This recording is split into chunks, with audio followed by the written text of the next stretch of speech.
सोलापूर जिल्हा परिषदेत समोरील अनेक वर्षापासूनचे अतिक्रमण करण्यात आलेले खोके महानगरपालिकेच्या अतिक्रमण विभागाने गुरुवारी पोलिसांच्या प्रचंड बंदोबस्तात काढण्यास सुरुवात केली आहे।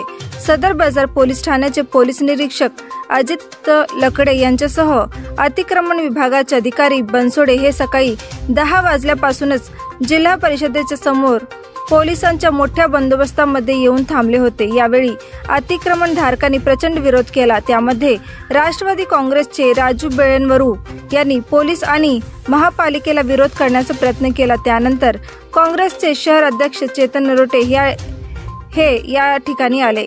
त्यांनीही पोलीस आणि महापालिकेला चर्चा केली। जिल्हा परिषदेच्या मुख्य कार्यकारी अधिकारी मनीषा आव्हाळे यांच्या तक्रारीवरून आम्ही अतिक्रमण काढत आहोत असे सांगण्यात आले।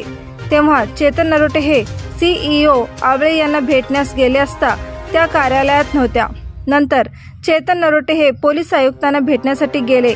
त्यानंतर पोलीस उपायुक्त विजय कबाडे हे आल्यानंतर त्यांनी तत्काळ अतिक्रमण काढण्याच्या सूचना केल्या। त्यानंतर अतिक्रमण काढण्याची कारवाई जोरात सुरू झाली।